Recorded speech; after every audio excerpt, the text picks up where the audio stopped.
with U.G. Krishnamurti.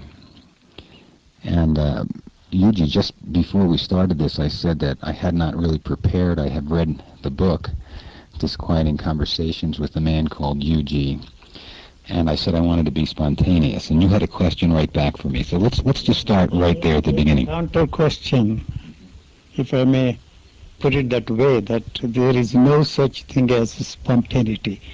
It's not that I'm making a dogmatic assertive statement, but what we call spontaneous is really not spontaneous, because if there is any such a thing as a spontaneous response to the stimulus from out there, there is no space between the two. There is no division between the two, the stimulus and response. You see, it is a unitary moment. So there is no way you can say that this is a spontaneous response to something you are confronted with. You mentioned at the very beginning that you had an opportunity to read that book. And when you read a book of that kind, even then it is not for the first time you are reading that book, you see. So when you repeated what is there on the title, the Disquieting Conversations with a Man Called U.G., it has already created a disquiet in you, because there is a reference point there. There is no way you can listen to or see or hear or smell anything, because you, what you call you, must be there. You is the one which is born out of the memory, the identity, the cultural input is all that is there. Otherwise, there is no way you can respond to anything. So let me just clarify that there is no absolute spontaneity, because however anybody responds to the situation in the moment, it is conditioned upon the accumulation of what knowledge we have of things. And the knowledge is born out of the memory that is put in there, you know. So there is no such thing as, I'm using that word, no such thing as, is to emphasize that you have to know something, otherwise there is no way you can experience anything. And what you call your experience is actually and factually cannot be your experience, because all our experiences are born out of the experiences that are passed on to us from generation to generation. So even when you are looking at that fireplace out there, unless you know what it is, you have no way of looking at it without telling yourself that that is a fireplace and that's a fire. I don't know if I make myself clear. I'm going to try to stay with you here and continue to refine this so that it's understandable. If that's all true, then for the most part, we are not making free will decisions then, are we? Absolutely not, because there is no way you can say that you have freedom of action or free will. Metaphysically you can explain, logically you can establish a point of view, but actually there is no freedom of action, because all the actions are born out of our thinking, and the thinking is born out of the thoughts that are put in there. And I question the very thoughts and thinking. You see, that I say that there are no thoughts and there is no thinking there at all. Thought is nothing but memory, you see. So it's a recognition of what we know. We know that that is fire, and we know that that is a gentleman. I know that this is a microphone. I know that that is a tape recorder, you see. So the word tape recorder is the identity here. You may not accept what I am saying. So what you call UG in one frame is the microphone. In another frame, tape recorder. Another frame is a cassette, audio cassette or video cassette, as the case may be. In another frame, it is a remote control instrument. So there is an illusion or an impression that there is that there is a person, or that there is one who is saying all these things. Each one is an independent frame. So the identity can be maintained only by assuming that it is the same thing that is saying all these things. I don't know if I make myself clear. Well, Yes, go ahead. well, to put it into the context for our listeners or somebody hearing this to understand, I'm getting little bits of it, and I've also tried to study, some of the philosophies from books and teachers of the East that you are radically departed from. So I don't know where we're going to go with this, other than Call myself a person who has radically departed from anything, but they are in a very strange position in the East, especially in India. Those who come to see me, all of them are religious people. Even pontiffs come to see me, philosophers of all and every kind. But for some reason they are not able to brush me aside, for the simple reason that they are still struggling to put me into that framework of what is passed on to them, you see. So my answer to all that question is, that's all that they can do. Either they have to reject me, saying that all this is nonsense, or accept me because they have succeeded in fitting me into that framework, which is the only thing that they have, you see. So they always have to put a sort of a label on me and call me a guru, call me anti-guru, you are a cynic, you are this, you are that. Otherwise there is no way they can succeed in fitting me into any framework. If they don't do, or if that's what you are also doing, that's what everybody here is doing, if you don't do that, the you as you know yourself, the you as you experience yourself is not there. So you are interested in adding more and more to that and maintain and give continuity to that. Otherwise you are in a very dangerous situation. So you have to know and fit what I am saying into the framework of the known there. So as I was saying a while ago to him in the car, I asked a friend who has been with me for 25 years, and they all ask me questions, even after 25 years. It's amazing that they ask the same questions. So one day I asked him, you have known me for 25 years, probably 26 years now. If somebody asks you a question, what the hell you are doing with that man called Yuji, what does he say?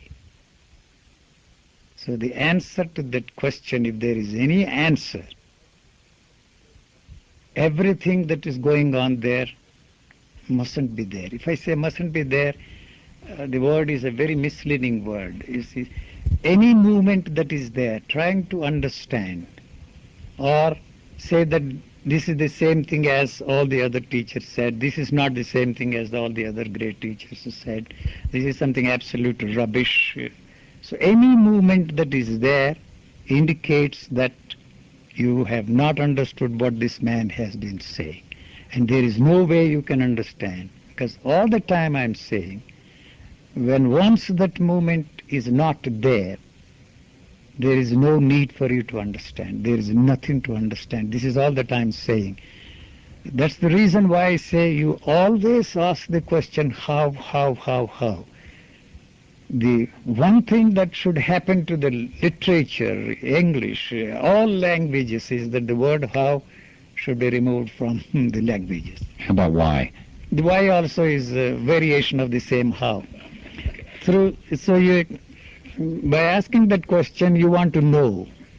So by adding more and more to what you already know, you are making it difficult for you to put yourself in. Any word I use is a misleading word. To be in a situation where there is nothing to understand. You don't even tell yourself that there is nothing to understand. You don't even tell yourself that I don't know what he is saying, you know. So when once that movement is not there, there is no need for you to say anything to yourself or to say anything to anybody else, because what you are left with is something you will never know, and you have no way of knowing, and it can never become part of that movement that is all the time there, trying to add more and more and maintain its continuity. Okay, I think I understand, and in this moment would strive to create a new place, starting fresh. Now, I know that's going to be difficult because I'm a creature of 51 years of quote, learning. Yes, that's all that is there. And during this time, in an attempt to know myself or to discover or realize what this journey in this body is about, I've realized a lot of the stuff that I've learned I had to unlearn because it didn't serve me.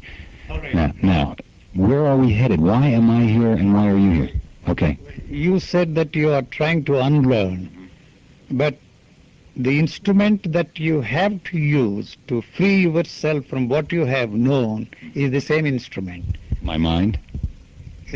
Brain-mind complex? The brain is not interested. The brain is not even listening to what I'm saying. As long as the listener is there, so long the question of listening or not listening, or invent a thing called the art of listening, all that guff, you see, is part of that. But this mechanism that is operating there, a brain or whatever you want to call it, is not involved in translating what is being said here. So it doesn't even know that this is English language. It's like the tape recorder. It is recording everything. The tape recorder does not know that it is recording anything at all. It does not know that what is being said happens to be the English language or some other language. So when once you see you are interested in finding out what is recorded there, it is your problem, it is not the problem of the tape recorder. So that is the way this living organism is operating. So nobody listens to anything. You see, the listener is the one who is listening. As long as the listener is listening, his only interest is, the listener's interest is to give continuity to that listener. So, why are we here, Yuji, and what is our purpose if it's not to accumulate? Okay. Well, the human being coming into a body, you know, some would say our purpose here is to be fulfilled and happy, even though we struggle as a society. Why are we here? What is this form of life that, you know, walks around on two legs and... That living organism is living. A living thing would never ask those questions. Any answers anybody gives to those questions, why am I here? I always give a very silly answer. We are here because our parents made love. You see, why? I don't know. It's our concern because we are committing the same folly. You see, I have brought into this world so many children. So that is not really what is there behind this question, basic question, why we are here. Because you think that there is something more interesting to do than what you are doing. And something more purposeful there must be, you see, in our lives than this dull, dreary, drab existence of ours, doing the same thing, thinking the same thoughts, feeling the same feelings, experiencing the same experiences. If you don't do, you are not there. So you have to continue to experience the same thing over and over and over and over again. That's the only way you can maintain the continuity of yourself. You understand? So that is not the instrument that you can use to unlearn yourself. If you don't have to unlearn anything, you see, the moment the demand to add more and more to that movement of the known, if I may use that word, maintain its continuity, the question how to unlearn does not at all arise. There is nothing there to unlearn because you don't know a thing about what is put in there. Did you personally have some realization at some point in time about all this, that your conditioning and what you I learned? don't like to use that word conditioning because it has a certain psychological connotations. What's a better word? The living organism is conditioned. See, it has to be conditioned because it's such a mechanical organism that there is no room for considering the pros and cons, the right and wrong, good and bad. This division is totally absent there. So it's so mechanical that it is not interested in asking those questions. I don't know what. Well, I was asking you what happened to you. No, the conditioning you are talking about is bound to be there. It will continue to be there as long as you want to uncondition yourself and place before yourself an idea of an unconditioned being, unconditioned mind. So you don't realize that in this attempt on your part to free yourself from conditioning and to function as an unconditioned, is that the correct word, individual, you are conditioning yourself in a different way. Okay. There is no way that you can avoid this process of conditioning, and it will continue to do that as long as you want to free yourself from the conditioning. So to me, there is no way you can function as an unconditioned individual. But this conditioning here that is born with this living organism is necessary for its survival, absolutely necessary. So this is not interested in freeing itself from the conditioned way in which it is functioning. I don't know if it will make any sense. Well, Listeners. no, I'm hearing what you're saying, and any attempt to uncondition, you're saying, is another form of conditioning. Any attempt on your part to unlearn yourself is also a learning process. So you are stuck with this in such a situation that there is no way that you can resolve the problem by yourself or for yourself.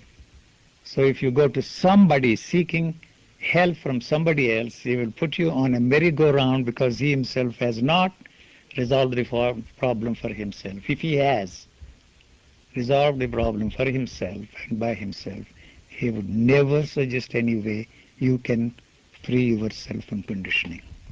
What would you say to the organisms striving or attempt to have some peace in their life? Peaceful organism. I maintain that the body does not want to know anything. It does not want to learn anything. So whatever you are interested in is not in helping this living organism, but trying to resolve the problems created by that mechanism that is put in there by our culture or society. All right, I'm with you on this. So, because I feel this, and I know some other people who feel this, that we are acting in response to a construct that we have learned, and that we're stuck in this whole attempt to survive at some level based on what people have told us, rather than just hanging out. That is true. The problem is to be free from the fantasy that through that you will be able to resolve this problem. All this effort on the part of us to free ourselves from the fantasy of transformation or radical transformation or something like enlightenment and all that kind of nonsense that is passed on to us from generation to generation is a monumental waste of energy. And so there is not a thing that you can do about it. See, any word I use is born out of this duality. I don't mean the duality in the sense that the Atman and Brahman, God and the soul and all that kind of a thing.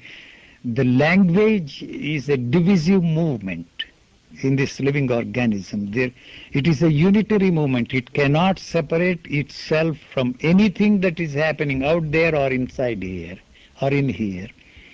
And to divide the thing and say out there and in here is also a divisive movement there. Divisive movement is not part of this living organism.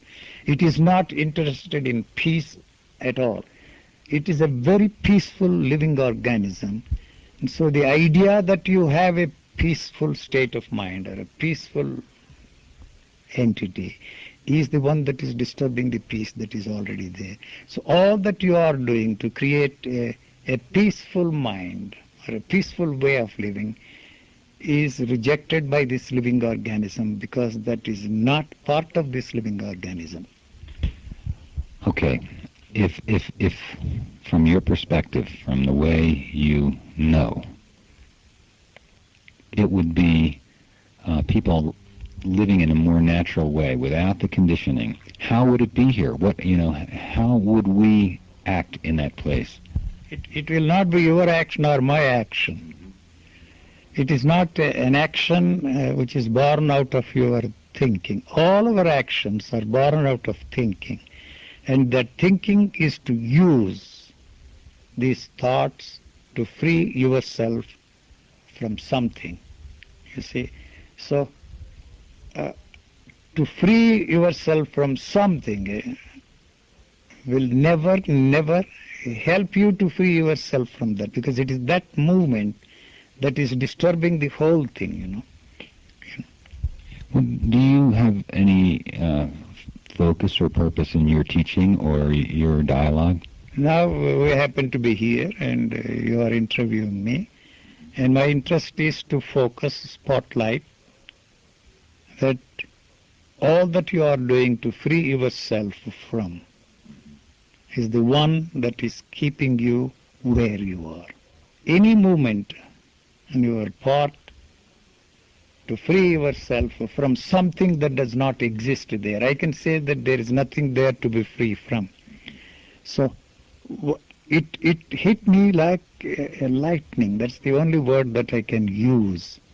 That there is nothing there to be free from. It doesn't matter what you want to be free from. There is nothing there to be free from. So wanting to be free from this, wanting to be free from that, you have 100 different things you want to be free from. So when something hits you that there is nothing there to be free from, it will hit you so hard that you wouldn't know what is happening there. You will never know what you are left with. Except my statement. There is nobody who is talking here. Well, There's nobody who is listening. People, are you listening? I don't listen.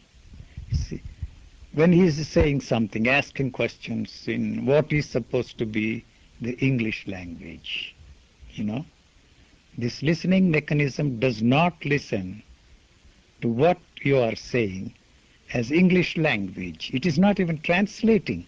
so who's translating? There is no translator. Your demand for an answer is the one that brings out what is there, the printout I call it, from the computer that is there. And if there is no answer, you see, there at all for that question, if there is no information there in the computer, it does not even say that the data is not found. It does not say like the computers searching. You ask a question, you put a question there, searching it says. But here, it doesn't even say to itself that it is searching. If there is any information that is there in the computer, it comes out as an answer to you. But actually, there is nobody who is giving answers. It may sound very mystifying. It is not mystifying. Here what is going on is a conversation between the questioner and the one you think is giving the answers. You see, the questions are yours. And if I say that the questions are yours, the questions are not yours. The questions are born out of the answers that you already have. You see, otherwise there can't be any questions at all. So the answers you are getting are also from the answers you already have. I don't know, it may sound very mystifying, but it's not mystifying. That's the way this living organism, the human body is functioning. It doesn't, at no time do I translate what you are saying into the language that I know. The answers are also coming out of this computer, whatever you want to call it, is your problem and not the problem of this, which is just listening to what you are saying. Well, we seem to be trying to define, this organism, you, and this organism, me here. The purposes of conversation, this division is artificially made. But so there's just no questioner and there is nobody who is giving the answers. And so we are two persons making some noises, whatever may be the reason why we are doing this. But the translation of that or fitting these, we are creating, if I may put it this way, that space between these two notes. That's what we are taught, and that's the language. And so I have been taught how to create the space between the two notes, and that's music also. Otherwise there is no music at all. It's just noise, just like the barking of the dog. And so that we are taught, you see, how to space these two notes, and the tune which we are using says that this is English and not French, not Italian. The difference is in the vibrations of the sound. The sound, yes. Because at one point you didn't know English, or I didn't know English. We learned it. If I knew some other language, I would try to fit these noises into the framework and tell myself that this is also a language. The fact that you recognize these noises as French or Italian or some other language you do not know of means that there is a movement here trying to fit all those noises into a framework that you already know. So I get back, forgetting the question back a while that said, why am I here? And, your response was because my mother and father had a sexual relationship with each other. Yeah, make love. I like that, well, I would have used a harsher and more ridiculous. I don't know whether they were making love even at that time, so... For that. Your listeners may not enjoy this, but anyway, you can cut it out. No, this is... Prerogatives. No, the coming together in a biological way to, that created another life form. But now that we're here... So this living organism is interested in only two things. One, to survive and to reproduce. And we have introduced the element of thought into this sex element also, which is a very natural, basic thing. And that is why it has become possible for the humans to have sex at any time they want. Otherwise, we would be like all the other animals. And sex is just, there to reproduce one like that. That's all. So when once the thought is introduced into the whole functioning of the human organism, it is bound to be a pleasure moment. So that's the reason why I always make very frivolous statements. If you want varieties of fruit, you can also have varieties of girls and varieties of boys, because there is no difference between the two. The other part of my statement may not be socially acceptable because it will create social problems and the whole lot of problems that are associated with it. But basically, essentially, it's the same. What are the problems that you're talking about that it'll create? The children, property, security, the status quo, and the tradition, what you are talking of. Tradition, what is tradition after all? The unwillingness on our part to change with the changing things. Things are constantly changing, but you don't